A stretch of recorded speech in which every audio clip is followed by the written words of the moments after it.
अस्सलाम वालेकुम। जय हिंद। मैं इलियास शेख, नई ज़िंदगी में रहने वाला एक नागरिक। पिछले 2 या 3 दिन से एक सभा हो गई जो बीजेपी कैंडिडेट के बारे में थी। इस सभा में हमारे शोलापुर के कुछ नौजवान नगर सेवक, नौजवान समाज सेवकों ने हमारा एक इलेक्शन का एक अलग एजेंडा होता है। ये एजेंडे को मद्देनज़र नहीं रखते हुए मुस्लिम समाज को टारगेट कर रहे हैं। मैं जानता हूँ जब तक आप लोग मुस्लिमों की बुराई नहीं करेंगे आप लोगों को मज़ा नहीं आएगा।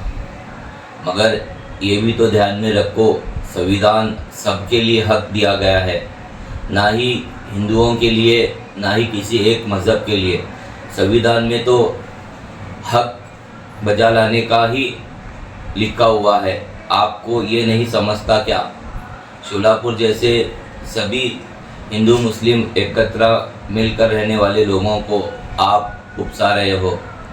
अगर आपको नई ज़िंदगी में एक मिसाल देखना है तो देखिए, यहाँ पर जो भी नगर है वो हिंदुत्व के नाम पे है। आज तक नई ज़िंदगी में ये नगर को मिठाया नहीं गया। जैसा कि शुभादी नगर, जैसा कि बसवेश्वर नगर, जैसा कि भीमाशंकर नगर, जैसा कि सिद्धेश्वर भाग नंबर 1, 2, ये नगरों के नाम टोटल हिंदुओं के हैं। आज तक मुसलमानों ने ये नाम को बचा के रखा हुआ है, ना ही नाम मिटाया है।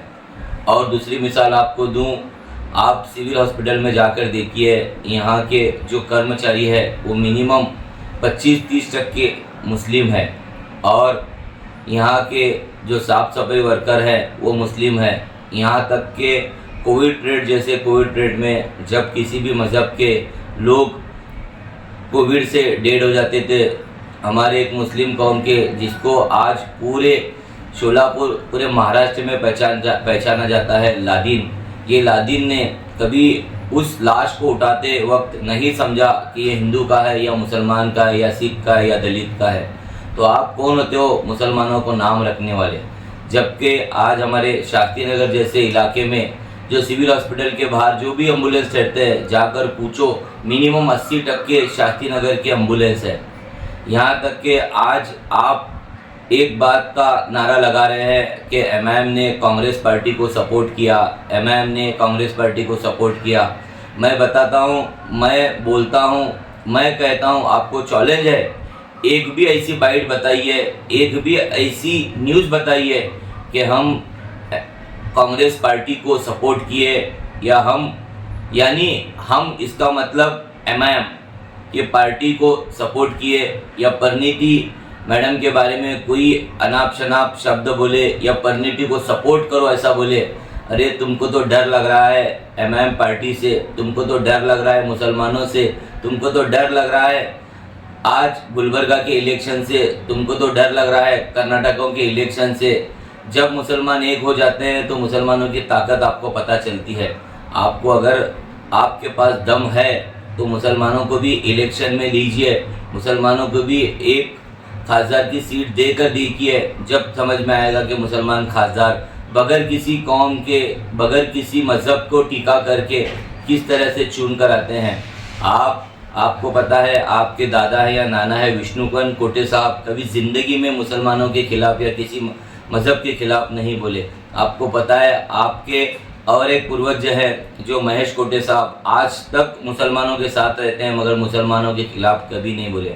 आपको ऐसा लगता है आपकी जवानी है और आप ये बोलना चाह रहे हैं कि हिंदू में ऐसे हैं, मुसलमान ऐसे हैं, मुसलमान वैसे हैं। आप तो मुसलमानों के गोद में खेल कर पड़े हैं। मुसलमानों के कहीं रोजगार पार्टी में आपको देखा गया है। जब आपको ये पता नहीं चला कि मुसलमान ख़राब है, मुसलमान फला है, आप आरोप लगा रहे हैं कि नई ज़िंदगी में बांग्लादेशी मुसलमान घुसपैठ है। आपको चैलेंज है, नई ज़िंदगी में आइए और घुसपैठी मुसलमानों को निकाल के बताइए। कुछ भी झूठ बोलने से पहले 10 बार सोचा करिए।